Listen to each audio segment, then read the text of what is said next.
everyone. I'd like to thank you for coming here this afternoon to today's historic Temple University Football Media Conference. Welcome you here today for the announcement of our new head football coach. Without further ado, introduce the president of Temple University, Richard Engler.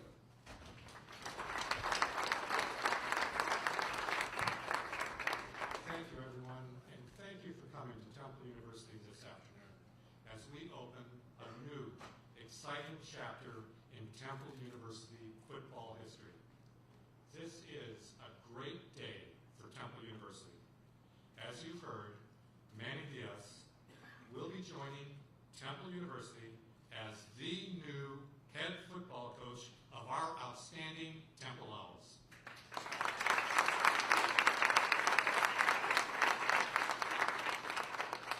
Coach, I know you met earlier with the team, and I'm sure you appreciate just how incredible these student athletes really are. Our student athletes are doing an outstanding job, both on the field and in the classroom, and I couldn't be happier about our momentum on both fronts. While I love to see our teams win, I really love to see them academically achieve so well. This year, we led the American Athletic Conference in academics. Our team's graduation success rate continues to soar. And I'm thrilled to point out that our players are enrolled in some 40 different academic programs, such as engineering, biology, business, education, and many more. Temple football players are among the national leaders for their range of academic majors. Our student athletes come to Temple ready to play and compete. They also come ready to learn from Temple's world-class faculty. And in every way, our players continue to be great ambassadors for Temple as they're seen live by thousands of fans at every game and by millions more on TV. Their high character, their grit, their determination to succeed exemplify what it means to be Temple made. This year, our Temple Owls have played amazing football, and I know they're thrilled to cap off the season later this month with their 4th bowl game in 4 consecutive years. Today, we are opening our arms wide as we give a big Temple welcome to our new head coach, Coach Manny Diaz, and his wonderful family. Coach Diaz, Stephanie, Colin, Gavin, Manny, we want to say to you, welcome to Philadelphia, welcome to Temple University, and welcome to the Temple family. Coach, your credentials are outstanding, and we know you will be a tremendous, tremendous asset to us in the recruiting season, and you'll be a tremendous asset to all of Temple University. And let me just say, if we can woo you away from warm Miami to Philadelphia during the winter, you must be truly enthusiastic to become a Temple Owl. With that, I'd like to invite our outstanding Director of Athletics, Pat Kraft, to say a few words about our new coach. Thank you, everybody. I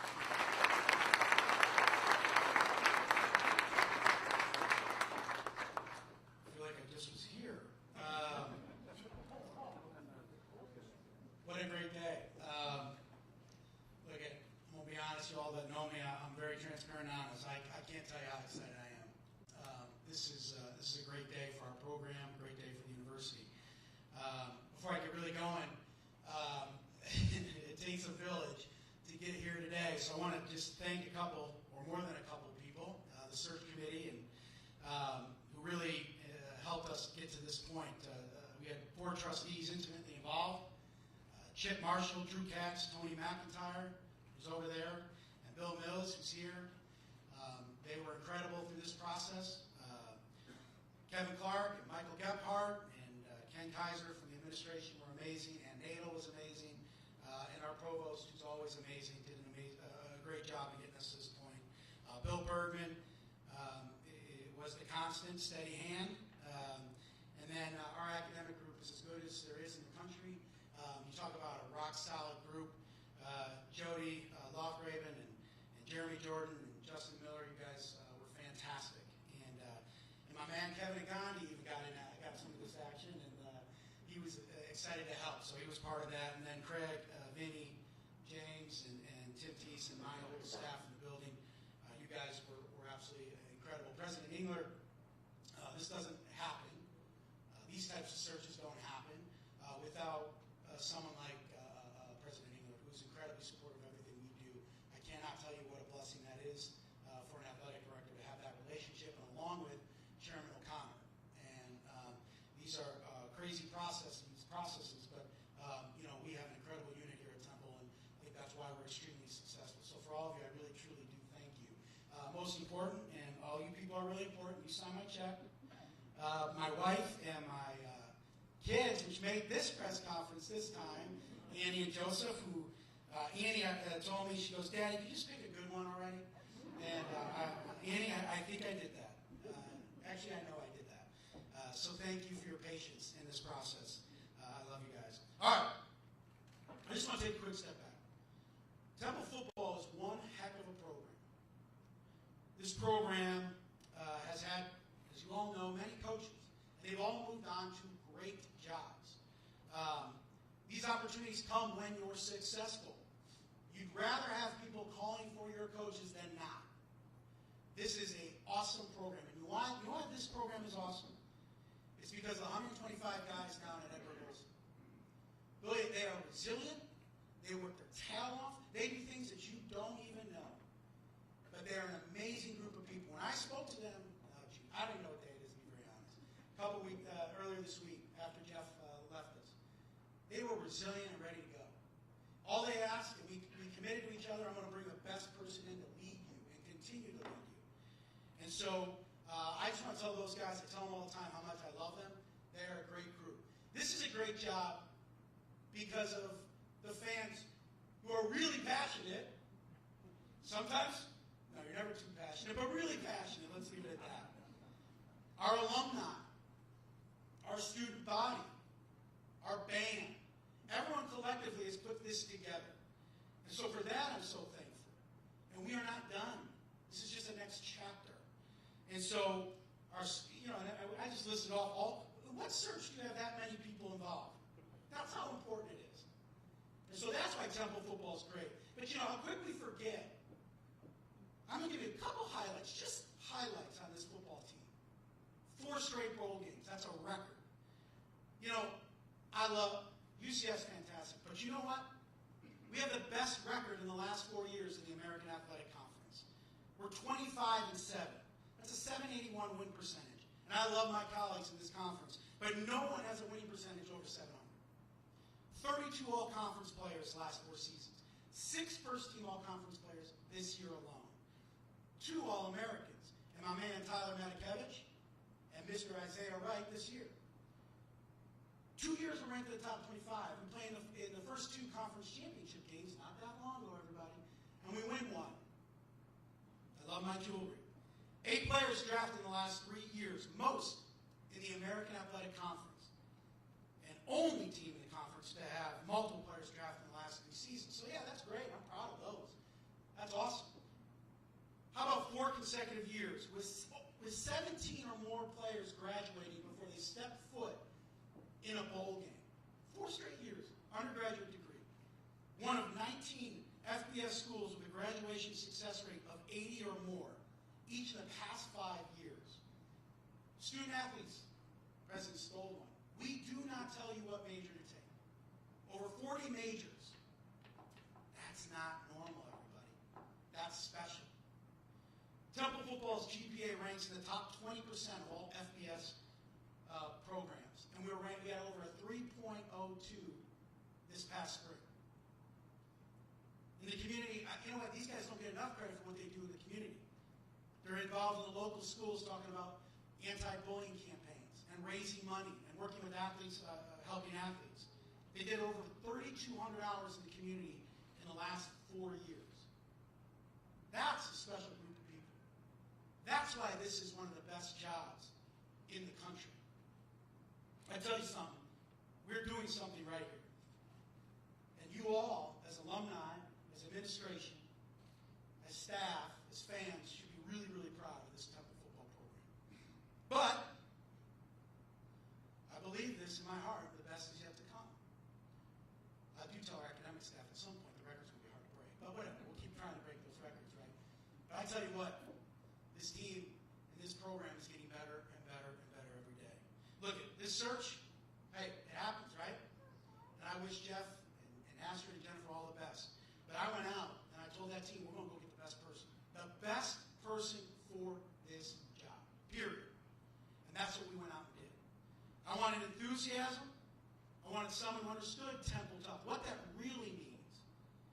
We wanted a coach who would be respected and loved by his players, and a coach who most importantly wanted to be at Temple. It doesn't matter where you come from. Do you want to be here? And there was a coach whose flight got diverted into Washington, D.C., and the interview was so important to him, instead of worrying where he was going to go, got in his car, rented a car, and drove up and made it for the interview. That guy wants to be at Temple. Look, Andy, we got the right man. I'm telling you right now, this is the right man. And I'll tell you, I got a very good friend who I respect and love dearly, who knows this program very, very well. He said to me one thing, he goes, hey, look, everybody's got comments, and everybody's got names. You can believe what you want to believe. And he said, I'm just going to tell you one thing. I've heard the name Manny Diaz, and I can't give you a better compliment other than I would want my son to go play for Manny Diaz. You can't find a negative thing about him. Top 5 nationally in total defense in 2018. Number 1 in the nation in third down defense and tackles for loss. 2017 at Miami, defenses were number 1 in the country in sacks, number 3 in tackles for loss, and number 5 in the turnover margin. Broyles Award nominee 3 straight years in Miami. That's for the top assistant coach in all of college football. Coached in 16 bowl games in his 19-year career with a 13-3 record. That's awesome. That's awesome. But more importantly, he's a great man and a wonderful father. And I kid you not, I love the stats. That's the first question I ask in this process. Is he a good man? How does he treat his family? That's the most important thing. So, I get up here and talk football all day with you guys, but I know you don't want to hear from me. Stephanie, Colin, Gavin, Manny, welcome. It's a very, very special place. This place is infectious. They'll love you. We can't wait to have. We're happy to have you part of our family. It's a great, great, great university, and I know you met a few people today at the Whirlwind, but we will embrace you, and we love our own. So, without further ado, it is my absolute great pleasure to introduce you to the next football coach at Temple University, Manny Diaz.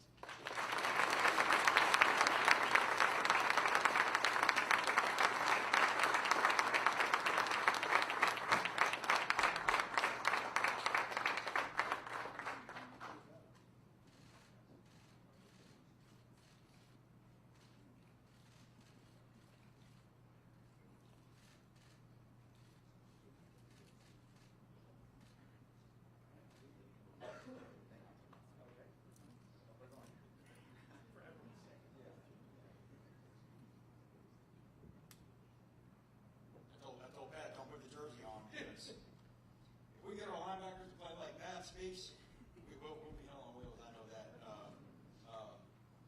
Wow.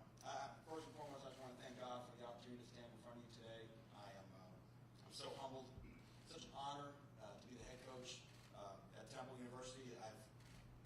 You always dream about standing in a position like this, and when you actually get here, there's nothing like it. This is better than what was on the brochure. I was very deliberate in my time in trying to search out the right head coaching opportunity. I've had different opportunities throughout the years, and I really wanted to find something that was the right fit, not just for me, but the right fit for my family. It had to be a place that was committed to championship culture in all things, and I think what we just heard from the president and from the athletic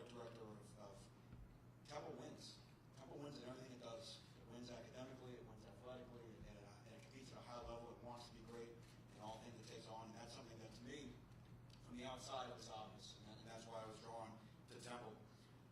It's a place that's fully invested in developing the student athletes to maximize their highest potential, to get them to be as great as they can be, not just on the playing field, but off the field as well. We want to make these guys great men. We want to turn them, at some point this game will end for them. We want them to be great men. We want them to turn into great husbands, great fathers, great leaders in the community, great members of society. Due to the efforts of the men that have come before me, that is what Temple football is. And from the efforts of me, myself, and my staff, that's what Temple football will continue to be. I have to pause for a second to acknowledge my family, Stephanie, Colin, Gavin, and Manny. They are the why. They are the reason why I do what I do. They are my rock. Stephanie, I would be completely unable to do what I do and would not be standing here if it was not for her. So I just want to acknowledge them and just say thank you for being a part of the journey and being a part of the team. Because that's really what it is. I also want to say thanks to my parents. A lot of people know about my family, but a lot of people don't know actually is that they know that I was raised in Miami. What they don't realize is that my mom's side is from Philadelphia. My grandfather was born in Philadelphia. My mom was born up here. They lived in Lansdowne until she was about of middle school age, and then her family moved down to South Florida. So this is a strange return full circle for my family to come back to the Philadelphia area, and I'm super excited for that and to be here. You know, from the outside, everything we just heard, from the outside, there's something going on at Temple. Why are they winning? There are different men coming through here, and they're all having success. And you don't really know what the formula is, but you know there's something special going on the inside. In the time that I've had come into contact with the process of getting this job, I figured out what it is. And what it is what you would expect it to be. It starts with leadership. It starts with a university that from the top down is united in its mission, united in its purpose, and to me that starts with President Engler. Okay? Visiting with him, what I didn't realize is how Temple is the heart of Philadelphia and how it embraces that role of being Philadelphia's team and really being the heartbeat into the community. And its purpose is not just to enrich the students on this campus, but really to enrich the entire Philadelphia area. And that's something that it's just become evident, and everyone I've spoken to since I've been on this campus really backs up that same message. The academic part of it and the high standards and seeing, the vision. And when you have people that have been here for as long, everyone I come across, I fell in love with Temple. I fell in love with Temple. A lot of people did that. I thought I didn't even go to school here, and then I got hooked by the school, and I can't leave it. So there's got to be something special about this place. In the short time I've been around the people here, I've sensed it. I've seen it. It really shines through. Pat, I can't minimize this. This guy's amazing. And the very first time we connected, the very first time we spoke on the phone, you're the kind of guy a head coach wants to work for. You really are. I mean, you get it. You understand what a football program needs to be successful. But more than anything, again, you get what a person needs to be successful. You get in a situation like this what we're all going through and what the general outcome that you want to be, and you saw it through. And I'm so happy to be able to work for you and be here with you. If we just get a little bit more passionate, I think we'll have something. All right. But I can work on that. I got a little bit of that in me too. And then I want to thank Russ Campbell and Patrick Strong for doing a great job of seeing this through and just being, again, great people more than anything, and really making this process go smoothly. I sit here on the backs of so many people who have made it possible for me to be here. And I've got to start with the amazing collection of head coaches who I've had the opportunity to learn from and really shape my style and philosophy from them. That goes back to my first head coach, which was Bobby Bowden at Florida State, maybe the best ever to do it. Chuck Amato, Rick Stockstill, Dan Mullen, Mac Brown, Skip Holtz, and then ultimately Mark Richt. From every one of those men, I learned something different. They all taught me a different part of what it takes to do this job and do it with excellence. But I really have to make a special note again to Mark Richt for being so thankful for bringing my family to Miami for the last 3 years and really teaching me what it means to be a great man and to really be a blessing to the young men that you have the opportunity to coach. Having said all that, and thank those men, really as a coach, I'd really be wrong if I didn't thank all the players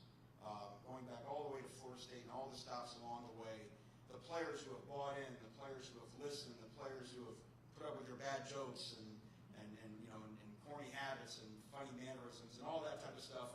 But it's the players. The players are the ones that play. They're the ones that are out there doing it, and especially the players that are leaving the locker room at the University of Miami. Those guys are champions. They're warriors. So proud to be called their coach, and so happy now to see this new group of faces that I saw just a couple hours ago here at Temple. And I told those guys, today's a day when everybody likes to put the spotlight on the coach, and I understand for good reason. But today is Temple's day. It's Temple's day. One thing that comes about when you go through these searches, it gives everybody a chance to really reestablish your core values, really reestablish what it's about. It's a benchmark. You kind of take pause for a second and say, okay, where are we? What have we been doing here over the last few years? When we step back, how would we do it differently if we had the chance? And you get a chance to reestablish all those things. And you get to rub shoulders with some different people who come in with different ideas and say, you know what, this is fantastic. But, we can turn this knob a little bit in this direction and really make it better.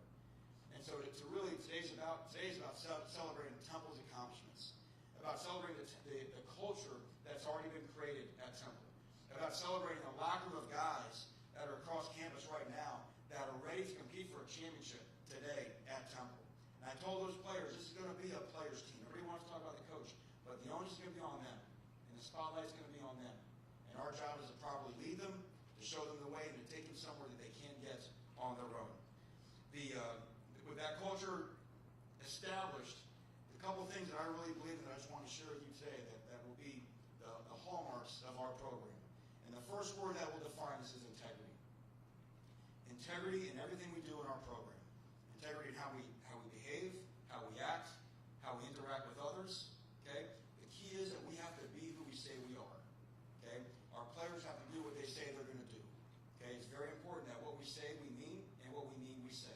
So we're going to be a program where honesty is going to be a major pillar of our program. But integrity really has two meanings. Okay? It also has to do with the soundness of a structure, the integrity of a bridge, the integrity of a building. And that comes from the bond. Okay? The integrity in that definition comes from the alignment we have together and how we can cooperate with each other, but for a sole purpose. You can't build a bridge if the bridge wants to go in two directions. Okay? And that's the great thing about college football. There's so many ways to win.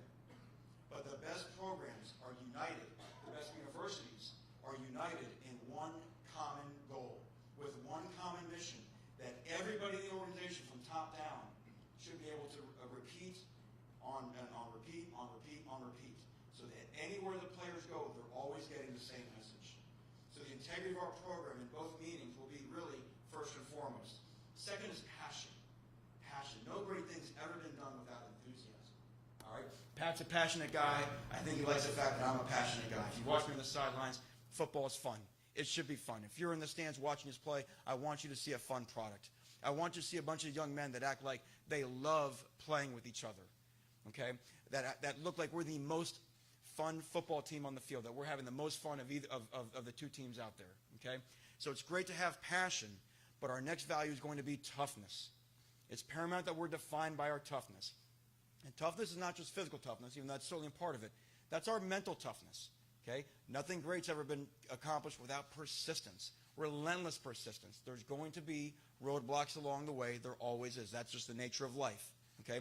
The question is, how willing are we to fight through and overcome them? So our passion, our toughness, and then finally our competitive excellence. It's very important that we operate at our best when our best is required. Okay? We told the team today it's our goal to do something here that's never been done before. Okay? If we settled for anything less, then we'd just be doing something that's been done. And to really push yourself, and Pat said something really to me that stuck with me about academics. We're pushing the GPA at levels where it's hard to see that linear improvement. It's because boy, it's already up there pretty high. That's fine. Find the 0.001%. It can always be better. And if you don't believe that it can be better, you're simply settling for what you have. And once you start to settle, you slide down that slope back to mediocrity. So our goal will be to find a way to do something in all aspects of our program that's never been done here before. Now that's hard. That's a mouthful. And that starts as soon as we get back to work in the new calendar year. The timing. It's an amazing part to be a part of the program. We talked about setting high expectations. That's something that I'm very comfortable with. The recent success we've talked about, the facility improvements, and the national brand, this gives us an incredible product to offer recruits. It's very important that all of our former players are aware of how welcome they are to our program. Again, this is a players program. They are the ones who have built it. All the accomplishments that were read off to you earlier today are all through their efforts. So I want our former players to always feel at home here. I think it's very important that us as a program put things in place to make sure that any player that's ever played at Temple University at any time feels the love from this program at any walk in their life. Wherever they are, that they never feel alone and they never feel like this program has abandoned them. That we always want them to feel home here at Temple University. The immediate actions. So what's the immediate course of events right in front of us? Number one, the team in the locker room. Okay, the first thing I did when I touched ground today is I was put in front of that team. Had a great talk. Loved the way that they looked me in the eye. Loved how attentive they were. The way they sat up in their chairs. You know, we talked about some things. We talked about finishing this season on the right note. And then off they went to finish their final exams. We talked about dominating final exams and finishing that on the right note. Have to bring up Coach Foley's passion you saw this week. If that's any indication of what Duke's about to get in Shreveport, I'd worry for Duke's sake. Okay, and I really look forward to watching. But what a great man to lead the team into the bowl game on the 27th in Shreveport. After the bowl game is over, we'll enter into the offseason mode, and when our players come back after the winter break, we'll jump right back into it and get right back to work for the 2019 season. In terms of the coaching staff, the most important thing with the coaching staff is we get it done right, more so than we get it done fast. Certainly I'll meet with all the current coaches on the staff to make sure that to see whether they fit in with what we're doing on the new staff. There are several key coaches that I want to move quickly in place to try to close this strong recruiting class we have. Recruiting to Temple will be the primary driver for how we build our football staff. Staff's going to be comprised of positive, energetic teachers who are fully dedicated to these young men, fully dedicated to their improvement in every aspect of their life. I want guys that can anticipate issues and educate at all times. As a staff, will motivate our players to perform beyond their own self-limitations. We got to take these guys somewhere that they're not even aware they can get to on their own. We want to have relentless recruiters. Part of the identity here is to mine for diamonds, and they're all over the place. They're certainly all over this neighborhood, okay? So we're aggressively going to be pursuing those guys and guys that fit our program and that fit our culture. And if you've done any research on me, you know I'm an excitable guy. You know I'm a passionate guy, and I can't wait to have that excitement and passionate get out onto the recruiting trail. Speaking of recruiting, as soon as this ends, that's exactly where we go. Obviously, with the new rule now, second year into the early signing day period, this has certainly turned into a sprint, okay? But I do have a message for all the guys that are committed to Temple University, and the message is this. You picked this great institution for a reason, okay? You love this great institution, and all those reasons are still intact. And in fact, the argument is they're now better because we've got an opportunity to do some things now, take this thing to a different level. So if you've committed to Temple, I cannot wait to get you on the phone, cannot wait to speak to you, and cannot wait to show you that you think you made a great decision, which you did. It just got even better in the last 24 hours. And then I encourage them, do your homework on me as well. You know, find out what I'm about, find out how we're going to play, find out what type of program this is going to be, and I think you'll see that Temple is a place for you. And then finally, talking about that part when we actually take the field in the fall and what that's going to look like. If you've seen the way that the defenses that I've had the honor to coach over the last few years play, part of my dream has been to be able to expand that into an entire program. So if you watch our defensive play and you look at some of the metrics that Pat read out to you, we're going to be very aggressive. You know, we're leading the nation this year in tackles for loss. We want to create things. We want to make big plays happen on defense. But at the same time, we don't give up many big plays on defense. So you can be aggressive, but not in terms of having a high risk with the high reward. So we're always aggressive. We're always minimizing our damage potential. In case we want to make things happen on defense, we want to make plays. We're about the turnovers, about leading the nation in sacks, all those type things. Okay. Offensively, want to be very aggressive at the same thing. Okay. We want to put the pressure on the other team. We're always trying to put the pressure on the other team, but that's going to start with our toughness. Okay. To win football games, it's never changed. You got to run the football and you got to stop the run. Okay. You have to run the football and you got to stop the run. But at some point, you're going to play somebody that's going to be good enough to limit your running game. So you got to be able to throw it. Okay? At some point, you're going to make somebody stop the run, so you got to be able to stop the pass. And the best way to stop the pass is to affect the man that holds the football on every play, and that's the quarterback. The world responds to incentive, and everybody responds to pain. The quarterback's got to feel the pain, okay? So you got to make the quarterback an uncomfortable guy, okay? Conversely, we have to protect our quarterback, okay? Our quarterback is the most important guy because he touches the football in every play. So we got to protect him schematically. We got to protect him with the way that we play, the way that we teach our fundamentals, the way we teach our techniques, okay? We're going to be aggressive. We want to create negative plays. Why do we want to create negative plays? Well, it's just math. If we can make you go backwards, okay, the game is a 10-yard fight. They're trying to get, they got 4 downs to get 10 yards. If we can make you go backwards, that's going to put you in long yardage situations. Okay, this past year at Miami, we led the nation in third down defense. But something else happens. It's a proven fact that the most turnovers happen on third down and long. So again, if you make people throw the ball when they have to throw the ball, that's when bad things happen. So therefore, the way we design our offense will be just the opposite. Okay, we'll make sure we take ourselves out of third down situations, for sure take ourselves out of third down and long situations, and the way you do that is you reduce the amount of negative plays you take on. Okay, and that's ways you can do that schematically, ways you can do that technique-wise. Okay, once we do that, okay, now it's about explosive plays. How do we get the ball into the hands of our best playmakers?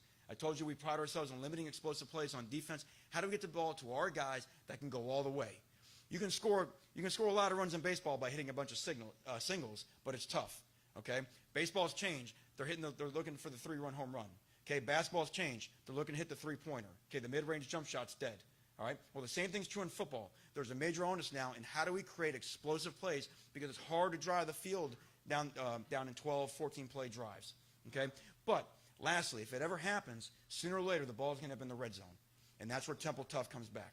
Because ultimately that's where toughness. There's fewer plays you can run down in the red zone. There's less grass down there that you can attack. Okay? So ultimately it comes down to toughness. There's not too many choices. You can run the football. There's a couple plays you can throw the football. So ultimately that comes down to less the scheme, even though we'll make sure our scheme is excellent. Okay? But it comes down to your toughness. And that goes back to the identity and the core of our program. That we want that to shine through. And I'll say this in closing. There's a saying in coaching, okay, that when they watch your unit play, or when they watch your side of the ball play, or when they watch your team play, they should see you in that team. They should see you in that team. My goal as a head coach at Temple is I want people to see Temple University in that team. I want them to see the heart of Philadelphia in that team. I want them to see everything that this university stands for in that team, in the way that we play. And if I can accomplish that, then I'll know that I've been a success. Thank you so much for your time. Thank you for representing us so well.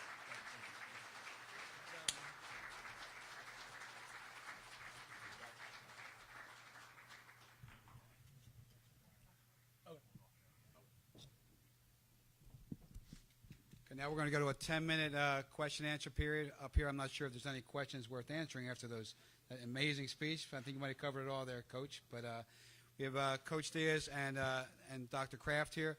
President Engler had to leave for another engagement, so we'll open up the questions. Please raise your hand and also identify who you are so Coach Diaz gets to familiarize himself with the Philadelphia media. First.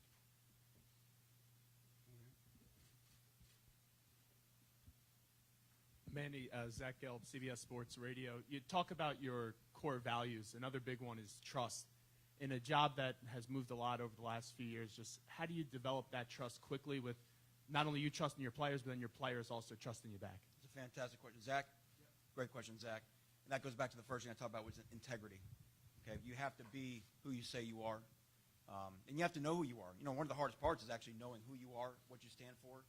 And what players want is players want consistency. They want to know that what you stand for is not going to change. Okay, that if they come in this day, that it's going to be the same thing as it was the last day. If something happens during the season where we meet adversity, that all of a sudden a new coach isn't waiting for them on the other side. You know, so part of any leader is to be able to set very clear guideposts of what the expectations are for a program. You know that those guideposts win, and that's where I refer back to the blessing I've had of all the great coaches I've had a chance to work for and learn from. And that you know that now it comes down to enthusiasm and persistence. If we just continue to put both of those things into the equation, then we know we'll be successful. Donald. Yes, Coach Manny, you talked about your, I'm right here, okay? Right here. No, right. Voice Hold of up. God. Hold up. I see you. You all right? Okay. You mentioned you was from Lansdowne and you're from Philly and all. Talk about recruiting in the public league and Catholic league, you know, which produced a lot of great players. over the past few years? Yeah, the heart of our football team is going to come from a 3-hour driving radius of this school. Okay, there's great high school football here. We want to make sure that our doors are open to all the high school football coaches. There's a lot of great high school football coaches in this area. We want those guys in our building all the time. Any resource we have is completely open to all of them, because ultimately we have to be who we are. I talk about self-realization, and what we are is we are Temple University. We're Philadelphia's university, and it's very important that when you watch us play, like I mentioned at the end, that you see the heart of Philadelphia and area high school football in the way that we play. Manny, Ed Benkin, KYW News Radio. As a coach with a defensive background, do you like the challenge of coming into this conference when you see UCF, when you see Houston, and knowing you're going to have to match up against some pretty good offenses in this conference? There's no doubt. There's no doubt. But that's really look at it. That's where college football is all about now. There's going to, with what's going on, the game is sort of, slanted towards offense with some things that are happening. But what I've found is the more things change, the more things stay the same. And what's really happened is the importance of tackling, the importance of leverage, the importance of defeating blocks, those type things. They're so important now because the offense, they can spread you out, and they can create one-on-ones. And if they find a guy that's an unwilling tackler on your defense, they can go at it all day. We used to have all 22 guys kind of in a pile in the middle. Now everybody's out there wide.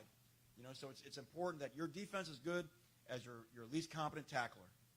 Okay, so we make a really big deal that if you look at college football, the way that our secondary plays, our 4 best tacklers will be the first 4 guys on the field.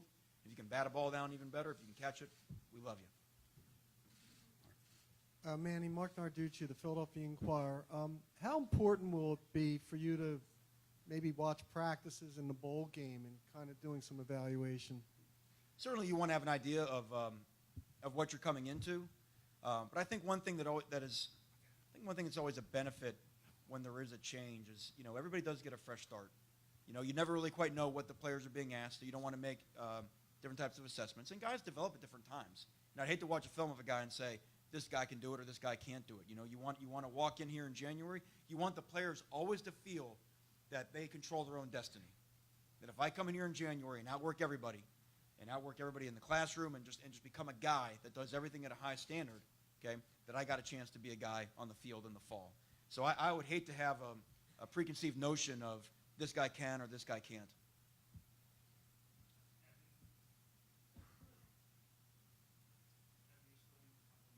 Earlier in the year at Miami, you faced Duke. Will you help out in game planning for the bowl, or will you mainly focus on putting together staff and recruiting?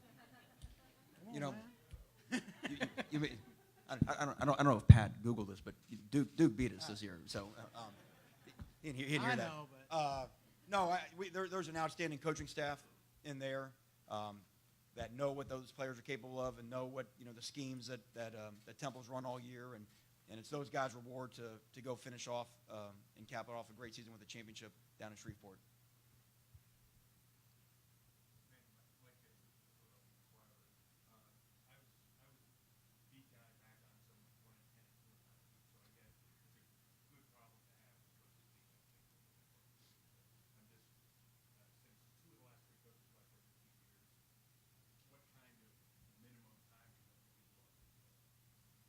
You offer them your best every day, because everything else is outside of our control, So to me, my theory is, bloom where you're planted. I've had that theory when I've taken any job in this profession. I think it's important that we know that our players have our full commitment, and we are invested every day in their development, and everything else. To me, anytime in this profession, when you start looking into the future and start looking at something that's not right in front of you, there is so much going on today and now that has to be attacked. And if you start worrying about what's going to happen down the line, usually something bad happens in the present. So our future, our mentality and focus will be in the present. yeah, no, I get it. I know everybody's. I would rather have. You'd rather have Joe Paterno, right? You have him and it makes it easy. But look, this is is there for a long time. You know what I'm saying. But I think where we are right now, I think we just listed it. This is a wonderful problem to have. And I will take that every single day. If I'm sitting there hugging Coach Diaz on the stage at the Fiesta Bowl and he tells me my dream job is open, I'm going to go get it. And we'll be right back here bringing the next best coach to Temple. So, you know, I love all this talk, but I'm focused on the 125. I see Anthony back there. We're talking about people leaving before we've even started. And I get the question, and I appreciate it. But this is a great program, and now our goal is to continue to build and build and build. And that is a testament to the players. So, you know, my job is to go out and find the best coach possible. And that's what we did. John. This is John Marks from the Metro Philadelphia and Miami Herald. Will you be bringing the turnover chain with you? And Surprised it took that long. And also, are you done complete with Miami, or is there any still commitments you still have with them in terms of their? The turnover chain, I think, will always belong to the University of Miami. You know, that was never about me to begin with anyway. That was a Miami thing that once it was born, it could never go away. So I think that's just part of the culture now. University of Miami. Now, that's not to say that there may not be something that fits Philadelphia. You know, all email requests please submit to patcraft@temple. But no, because, you know, I still think that players like to have incentive for making plays. So we've got 9 months to figure that part out. As of right now, though, my plan is to, after recruiting is done, right now it's grind through signing day, get this class finished, and then I will coach the Pinstripe Bowl for the University of Miami. I felt like I owed it to those kids to finish what we started this year. We've got an amazing thing going, and I you know, there's some special guys in there, and I just wanted to be with them for one more time. So I just felt like for me to do my duty as a coach to these young men, my job right now is unfinished, and we got one more chance to play and coach together on the 27th in New York, and I can't wait for that. Zach. When you hear so many people from the Miami community in the last 24, 48 hours, they're so upset to see you go. Just what does that mean about what you really accomplished at Miami, and how much that helped you get this job today? Well, I haven't been able to see a whole lot in terms of what the people of Miami are saying, but you know, obviously we're so excited to be here, you know, but we have a lot of great friends obviously down there, a lot of great friends on that staff. Again, Mark Richt is a great man that's going to win big at the University of Miami. There's a lot of great players in that locker room that are going to win big at the University of Miami. So I think just like what we're talking about with Temple, that this is a program that has been established now, that it's bigger than any one person. University of Miami's been playing football for a long time, been playing great defense for a long time.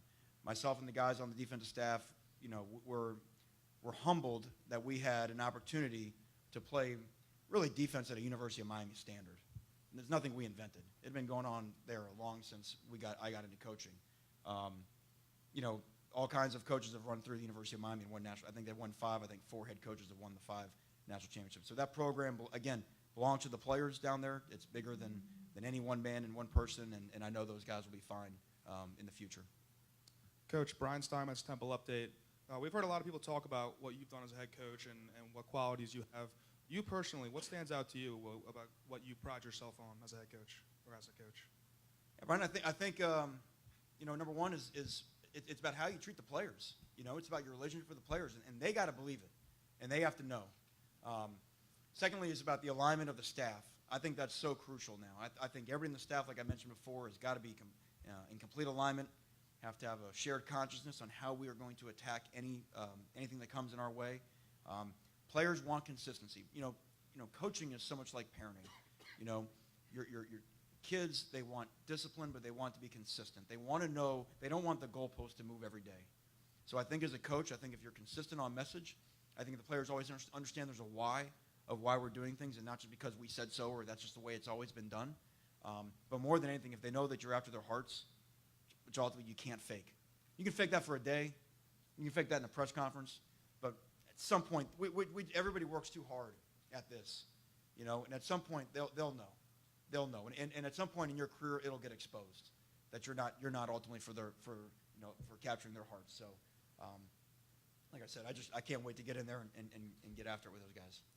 One final question on this setting, and then we'll have some one-offs afterwards with Coach Diaz and Dr. Kraft. So, Matt? Manny, Matt Vender from Alscoop.com. You brought up the timing and finding the right fit, but just when you were talking earlier. So what is it about Temple and the timing of this that made Temple and this job feel like the right fit for you? Matt, it was really why. It was the why, just that curiosity, like what's going on up there? You know, I had no Pat. You know, I had no the administration here, and it's just like what's happening? And just getting to talk to the board of trustees and Chairman O'Connor and everybody that was here, and just understanding like this is there's something special here that really people don't understand, that people don't know. They see it on the outside, they see the victories, but you never know the why. And the why generally comes to the people that are invested in the program. And so you knew when you knew you had an interest because you saw something was going on, and then in the process you begin to realize, why is it happening. Thank you so much, and that concludes this portion of the press conference.